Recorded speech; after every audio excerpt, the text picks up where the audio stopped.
Hey there everybody, and welcome back to Let's Play Sid Meier's Civilization Revolution, and this is part 9.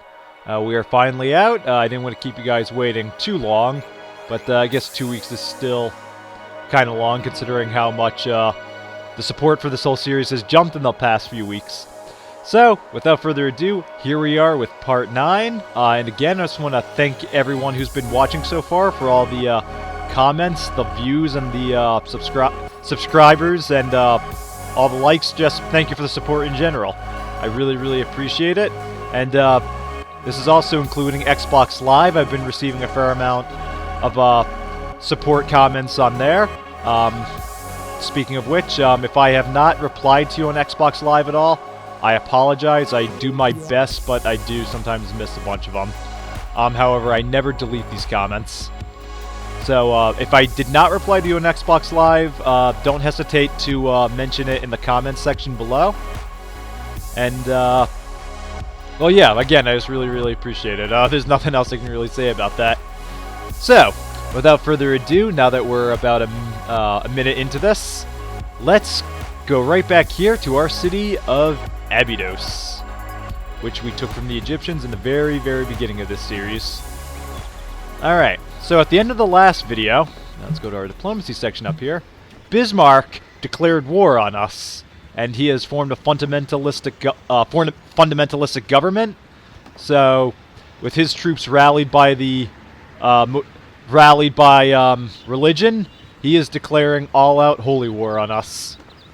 So, he will be very dangerous. However, with our superior technology and resources, I have no doubt we can beat him. That will be doubly so once we seize his city of Stuttgart because of its unrivaled production capabilities within this game. Once that city is ours, this game is all but done. So it is time to begin our preparations. So first we're going to get our Royal Rifleman army into the city. And, aha! One last barbarian village in the game is sending me an evil message. Beware, Windemex. We barbarians despise your comfortable cities and thirst for knowledge.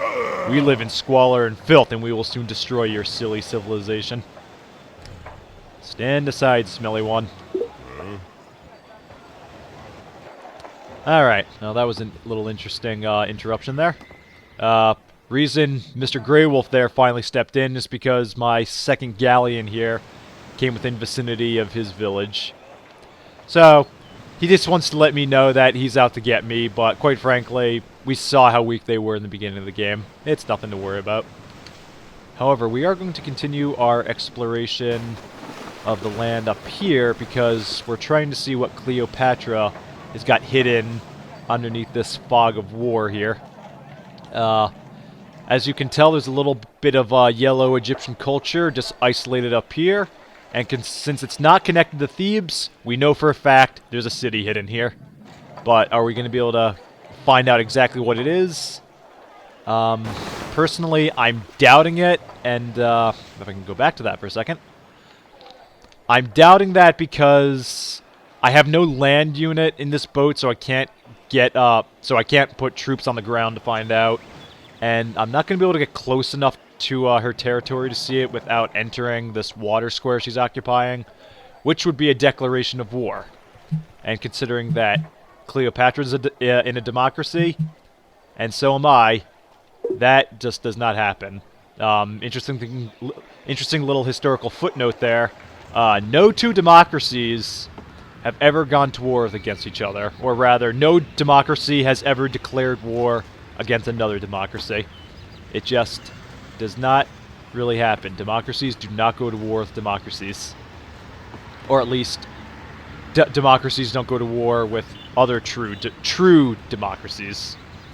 Considering the state of affairs with the whole thing with Russia right now and the Ukraine situation, I'm hoping that I don't think there'll be any declaration of war, but if so, that would be the first time a democracy, the United States, had declared war on another democracy, because Russia is officially speaking a democracy right now.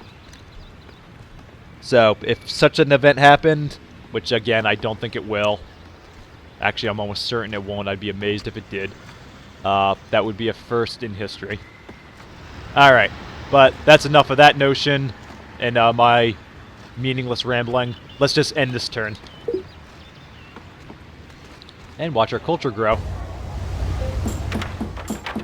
Exalted One. Our wise men have discovered the secrets of communism. All that talk about democracies I was just doing a moment ago, and now communism is thrown into the mix. I see. Whoa! Our civilization is the first to discover communism. As a result, we receive this bonus. Factory costs have been reduced by 33%. Gotcha. And now we may rule the nation using the government-type communism. Under communism, our city production will increase by 50%. However, our temples and cathedrals will no longer contribute to culture. Do you wish to change governments? Well, while that production increase would be nice, my expansive culture is very important to me. And also, if I switch out democracy, I'd lose my increased bonuses of gold and science. So we're going to stick with democracy. And, oh great leader, our wise men require my guidance. What shall we research next? Well, for the moment, we're going to research cannons. The cheapest new military technology we can get right now. And since we are about to go on the offensive against Bismarck, we need some new weapons. And New Orleans has completed a university. I'm going to admit that was a mistake by my part. I meant to change that. But no worries. We're just going to... now that we have communism and the cost of all factories in our cities has been reduced, this factory at 134, normally that's 200, but since we were the first to communism, 33% cost reduction to factories, so only 134 production. Still quite a bit. However, communism back there is another one of those technologies that if you can be the first to it, it's a huge bonus. Alright, so what we're just going to make sure is that all of our cities are working on factories, with the exception of King's Landing here, which we do want to continue. We do want it to continue on that workshop. Actually, as a matter of fact, we're going to rush that workshop and then switch it to a factory. Just because we want to make there. All right. Just because we want some production coming in, so the factory, given that it was cheap to rush, wasn't a bad... I mean, the workshop, since it was cheap to rush, wasn't a bad idea to get going, so now the factory will be up quicker. Alright, and since King's Landing needs production... hold on. King's Landing is going to need the production since apparently, in the last video somewhere, Bismarck sprung a mystery city up here right next to it, which is really annoying. However, since he has... there will be a battle going on up here. When? I don't know. With some luck, it'll be at a time of our choosing and not Bismarck's. Alright, yeah, so we can't get any closer. Alright, so we can't get any closer to Cleopatra's mystery city there, so we're just going to have our galleon continue to explore up there, and maybe we can get some... head back up here. This game likes to take you to all your units, so sometimes when you're trying to focus on one part of the map, it can be a little frustrating. We're going to get this galleon to explore what Bismarck's hiding here, so we know exactly what we're up against. And, factor in Abydos. Nah, we'll let that continue for a little bit. However, what we are going to do is rush this factory in Boston. Now take a close look at that 25 up there in the top left. 25 with the hammer. Observe, as with the touch of this X button, it goes from 25 to 75. So now we're getting 75 production in Boston. The factory, production completed, tripled our production in that city. Footnote, it tripled it because I am the Americans. That is a bonus exclusive to them. If you are any other civilization, the factory doubles your production. Alright, so with Boston now having that factory completed, we're going to have it build some wonders for us to help with our war effort. So first on our list is going to be the Oxford University wonder. Because if we build it, we will learn a very advanced technology. And that can only be useful. And it will be completed in 2 turns. In the meanwhile, our forces... actually, hold on. Before we end this turn, we're going to take our cruiser fleet here and bring it on down to the city of Hyderabad, which we took from Gandhi in the last video. And we're going to start moving some extra troops back to the mainland to prepare for war.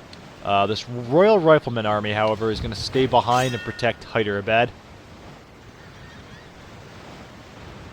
Let's see. All right, we'll take the cruiser fleet and bring it up to the up here to drop our troops off right next to Abydos, where we will gather our forces as the staging point for our campaign against Stuttgart.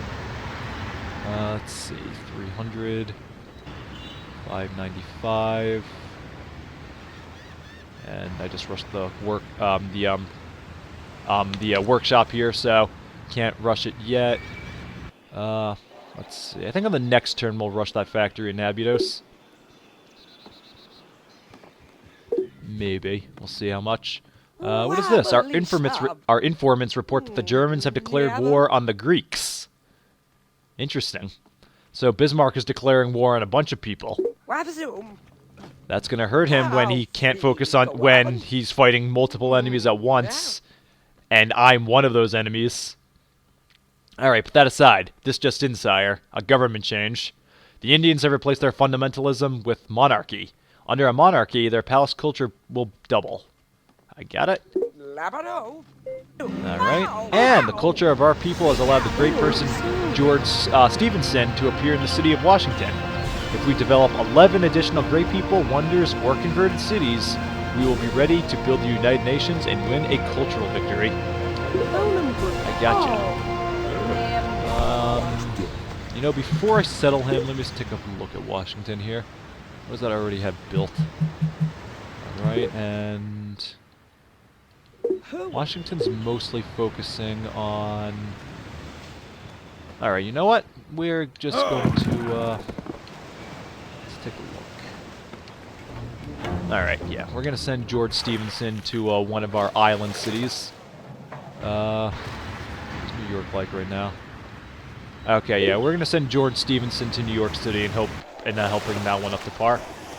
But first, we're going to get our troops, our knights, to Abydos.